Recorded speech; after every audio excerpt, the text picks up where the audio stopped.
Bismillahirrahmanirrahim.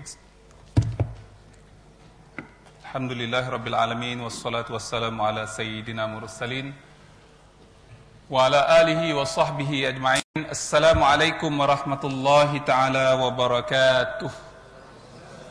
Salam sejahtera, salam satu Malaysia. Terima kasih saudara pengerusi majlis yang memperkenalkan saya sebagai Naib Chancellor UTM. Kadang-kadang kita terlalu berbahasa. Kalau dalam-dalam tu tak payahlah sebut saya Naib Chancellor UTM. Ada yang tak kenal saya Naib Chancellor? Sebab dia kadang-kadang tu you are given kadang tu 2 minit untuk berucap, sebut nama saya aja dah 30 saat. Timbalan-timbalan Naib Chancellor, rakan-rakan saya dalam pentadbiran universiti, tuan-tuan dan puan-puan sekalian, menjadi hasrat saya untuk setiap tahun berjumpa dengan staf pelbagai peringkat untuk kita membincangkan pelbagai perkara. Pada hari ini saya nak bercakap lebih kurang dalam 15 minit ke 30 minit. Saya sediakan 6 slide sahaja untuk tuan-tuan, dan slide ni saya buat dalam tempoh 10 minit. Ya. Cuma sebelum saya mulakan ucapan saya nak tanya siapa yang dah baca buku ni? Angkat tangan, siapa yang baca? Saya nak tanya lah. Tinggi-tinggi sikit angkat. Wah. Okey. Terima kasih. Maknanya hanya 10% yang baca. Tujuan saya berjumpa dengan tuan-tuan hari ini ialah untuk sedikit sebanyak menceritakan tentang buku ni. Disebabkan ramai yang tak membaca, saya harap tuan-tuan telah mendengar ucapan saya, tuan-tuan telah melihat slide saya, tuan-tuan telah menonton video tentang ucapan ini. Dan ucapan ini sangat penting sebab ucapan ini kalaulah tidak ada aral melintang merupakan arah tuju universiti 8 tahun yang akan datang, menjelang 2020. Jadi menjelang Malaysia menjadi sebuah negara maju, UTM telah ada kedudukannya. Dalam perancangan kita menjelang tahun 2020, UTM akan menjadi salah sebuah universiti terulung di dunia. Salah sebuah, bukan yang terulung, salah sebuah. Kita mensasarkan 50 universiti yang terbaik di dunia. Banyak di antara rakan-rakan saya dalam di kalangan staf akademik bertanya kepada saya, adakah wajar kita mensasarkan sesuatu yang sangat tinggi? Ya, kalaulah yang ke-100 tu, okeylah, dia kata yang ke-50 ni a bit too high, agak terlampau tinggi. Jadi saya beranggapan bahawa apa pun sasaran kita bergantung kepada sejauh mana kita nak mensasarkan diri kita. Apa saja kita nak buat dalam hidup kita, mestilah kita bermula dengan apa yang kita nak. Kalau kita nak rendah, rendahlah. Kalau kita sasarkan nombor 400, tak payah sasar. Sekarang ni pun kita nombor 400. Kalau kita sasarkan nombor 100, mungkin kita kena kerja kuat. Kalau 50, lebih kuat lagi. Ya, jadi tuan-tuan di hadapan saya ni adalah merupakan staf bukan akademik, adalah staf akademik yang depan saya ni, sikit tak ramai. Merupakan tulang belakang kepada UTM. Jadi sebelum saya bermula, saya nak mengucapkan ribuan terima kasih kerana di atas jasa tuan-tuan, puan-puan, di atas kerja kuat dan ketekunan tuan-tuan, UTM sekarang ini menjadi salah sebuah universiti yang sangat disegani di Malaysia. Tepuk tangan. Kalau tuan-tuan pergi ke mana-mana sebut nama UTM, orang akan tanya, wow, UTM. Ya, ini bukan saya cakap tuan-tuan ya. Pernah dengar tak cakap ni? Ya. Tuan-tuan daripada mana? Daripada UTM. Oh, Shah Alam. Maknanya kita telah tersasar jauh. Tapi alhamdulillah sekarang ni tak ada lagi. Orang kata UTM. Sebab tu kita kena brand betul-betul. UTM bila sebut UTM di Skudai ni, bila orang luar daripada Malaysia, dia buka map Malaysia, dia cari Skudai. Mana Skudai tak jumpa. Dia nampak Johor Bahru, Kuala Lumpur, Pulau Pinang, Kota Baru, Langkawi, Tioman, Kota Kinabalu, Kuching. Itu saja yang dia nampak. Skudai kat mana? Skudai in between. Oh, dia tak faham.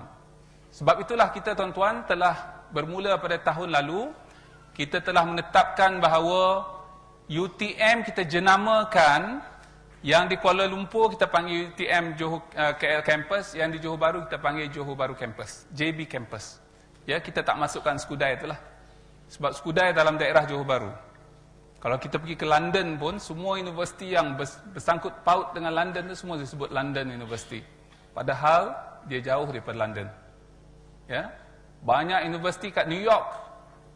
New York University, ingatkan semua duduk di dalam bandaraya New York, padahal jauh nun dekat Buffalo. Buffalo tu apa cakap Melayu? Kerbau. Siapa yang belajar kat Amerika tahulah, ya. Jadi biasa kita akan cari bandar besar untuk kita bertaut, sebab bandar besar ini adalah brand kita. Jadi saya mengucapkan terima kasih kepada semua staf yang telah membantu UTM untuk maju ke hadapan. Dan saya penuh yakin dengan apa yang kita ada sekarang ni, dengan persekitaran yang ada di UTM, kita akan terus maju dan insya-Allah kita akan terus maju dan akan menjadi universiti yang terbaik di rantau ini. Dan tuan-tuan adalah tulang belakang kepada kesemua ini. Jadi pada hari ini saya nak sebutkan ada beberapa perkara yang saya rasa sangat penting untuk tuan-tuan sama-sama share dengan saya. Jadi saya sediakan sikit slide untuk tuan-tuan. Saya nak sebut tentang 5 petua bagaimana tuan-tuan boleh berjaya menghayati buku ini. Buku ini kena dibaca dulu tuan-tuan. Kalau tak erti baca, panggillah ustaz-ustaz ke atau tok guru mana, baca daripada muka ke muka. Ya, kan kita ni suka dengar orang baca buku, baca kitab, duduk bersandar kat dinding. Ustaz kata, Prakata. Sesungguhnya buku ini menceritakan tentang baca, dengar. Ya. Dan kita pun dengar angguk, ya, angguk, sesekali terlelap mata. Kalau tak nak bacalah, kalau nak baca, baca. Dan cari buku ni di mana-mana. Jadi tujuan kita buat buku ni ialah untuk pastikan yang arah tuju universiti ni dipahami oleh semua orang. Dan segala keuntungan daripada buku ini yang sepatutnya dalam bentuk honorarium dan royalty dan sagu hati kepada penulis dan kepada mereka-mereka yang berkenaan, semua kita serahkan kepada endowment universiti. Dan kita berharap penjualan buku ini akan memberikan pulangan sebanyak RM100,000 kepada endowment. Dan tuan-tuan tahu apa makna endowment dalam konteks UTM, iaitu untuk menjadikan UTM sebuah universiti yang tidak terlalu terikat dan bergantung sepenuhnya kepada bantuan kerajaan. Dengan endowment kita boleh buat banyak perkara, tuan-tuan. Jadi 5 petua yang saya nak sebutkan di sini. Selepas ni saya menjemput tuan-tuan bertanya kepada saya, bersoal jawab. Rakan-rakan saya dalam pengurusan ada sebahagian pada hari ini. Dan kita cuba untuk menjawab soalan tuan-tuan. Kalau ada keraguan, ada benda yang nak tahu, ada benda yang berkait dengan dasar-dasar universiti, ada perkara-perkara yang terlalu teknikal yang saya tak tahu. Ya, kalau kenaikkan pangkat daripada grade ini ke grade ini, bila tarikh buka dan sebagainya, saya tak tahulah, tanyalah pendaftar. Ya. Dan kita dalam konteks pengurusan UTM sangat terbuka dari segi mendengar pandangan, mendengar idea dan meraikan segala teguran dan usaha untuk menjadikan UTM lebih baik. Sebab itulah setiap bulan, ketika ucapan bulanan kita, pertemuan bulanan kita, kita akan bagi satu hadiah kepada mereka yang memberikan idea yang kita akan jadikan sebagai yang akan kita laksanakan.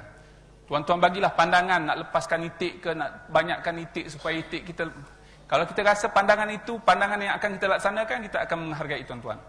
Ya, kita akan jemput tuan-tuan naik ke pentas, dapat hadiah tuan-tuan. Daftar, dapat hadiah. Dapat sijil. Sijil, boleh framekan sijil tu, saya sign. Ya, letak depan rumah. Orang masuk rumah tuan-tuan tengok, wow, bagi pandangan melepaskan itik ke kolam UTM. Ya, saya petang-petang ni kena bergurau sikit lah tuan-tuan, ya. Okey, petua nombor 1 ialah sentiasa belajar.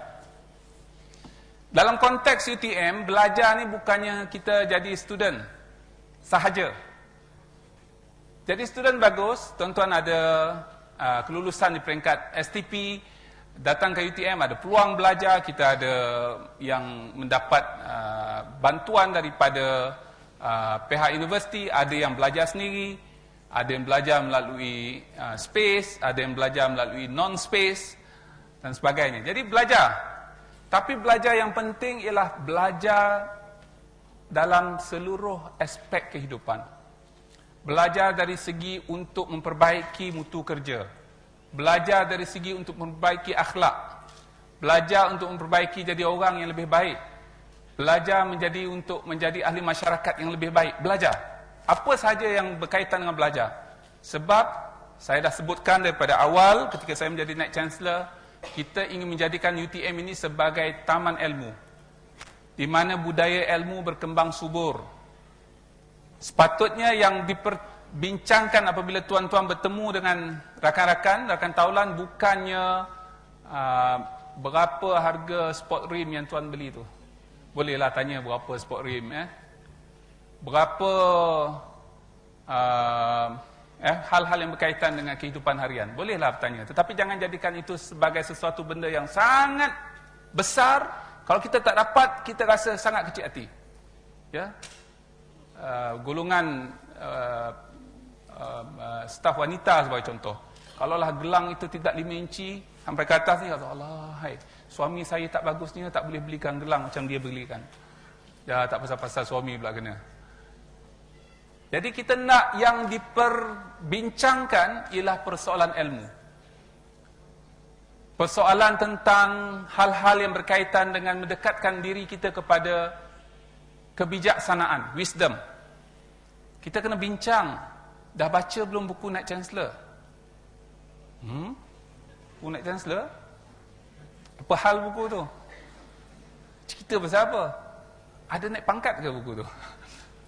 Kalau baca buku ni nanti ada soalan bocor ke untuk saya interview?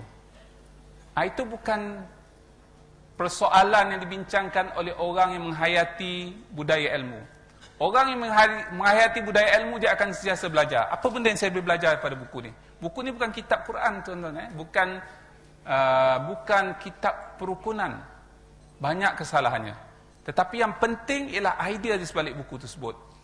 Ialah apa yang tersirat di sebalik buku tersebut untuk menjadikan UTM universiti yang lebih baik, yang memberi kesan bukan saja kepada kita sebagai staf UTM, tetapi juga kepada negara, kepada masyarakat, kepada ummah dan seluruhnya. Saya nak sebutkan kepada tuan-tuan, saya fikir di peringkat dunia sekarang ini tak ada sebuah pun universiti di negara Islam yang berani kata kita nak menjadi universiti yang paling hebat, paling berwibawa, paling mantap dari segi keilmuannya. Adalah orang sebut, tapi tak berani letak macam ni. Ya. Sebab itulah tuan-tuan, selepas daripada kita menerbitkan buku ini, dan ucapan saya ini telah diketahui oleh ramai orang, Menteri Pengajian Tinggi sendiri sering menyebut tentang buku, ucapan kita, dan saya sering dijemput untuk memberi ceramah.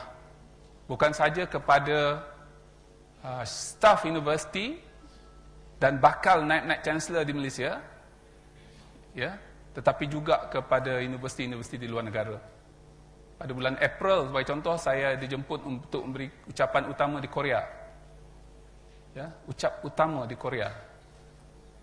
Bila lagi? Banyak lagi lah yang saya ingat di Korea lah, tapi banyaklah pokoknya. Ya. Banyak tempat. Sebab kita telah mengajukan satu persoalan besar tentang arah tuju akademia. Dan akademia kita ini bukan akademia tradisi yang lama, tetapi akademia yang baru. Jadi, tuan-tuan berada di UTM ni kena tahu tentang perkara yang berkait dengan hal-hal akademik. Sikit sebanyak. Tahulah makna apa beza antara profesor dengan profesor adjung.